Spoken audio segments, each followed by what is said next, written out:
Imagine walking into a room, and before you even speak, people respect you more. That is the power of a Rolex. And no, it has nothing to do with telling time. Because let's be honest, a $15 watch tells time. Your phone tells time. Your microwave tells time.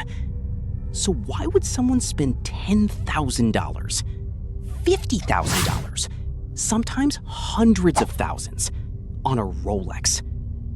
Because Rolex never sold watches. They sold status. Think about it. The moment you see someone wearing a Rolex, your brain instantly creates a story about them. Successful, powerful, rich, important, even disciplined. And the craziest part? Most people don't even realize they're judging. It happens automatically, in seconds.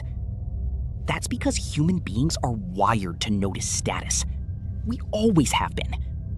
Thousands of years ago, people showed status with gold, crowns, horses, land.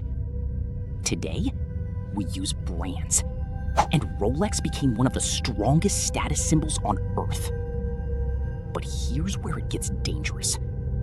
Rolex understood something about human psychology better than almost any company alive.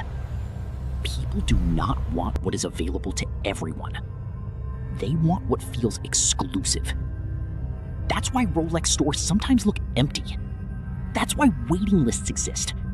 That's why some people wait years for certain models. And weirdly, that makes people want them even more. Because when something becomes hard to obtain, the brain assigns it more value. Scarcity creates obsession, and Rolex mastered scarcity perfectly. Now, here's the part nobody talks about. A Rolex changes absolutely nothing about your life. It won't make you smarter. It won't make you happier. It won't magically make you successful. But it changes how people see you. And for many people, that feeling is addictive. Because deep down, most humans want the same thing. Respect, recognition, importance. A Rolex becomes proof. Proof that you made it. Proof that your hard work paid off. Proof that you escaped being average. That's why some people buy a Rolex after their first million, or after years of struggling, or after becoming successful. The watch becomes emotional, not practical. And honestly, that is why luxury brands survive. They do not sell products, they sell identity. Apple sells creativity. Ferrari sells excitement.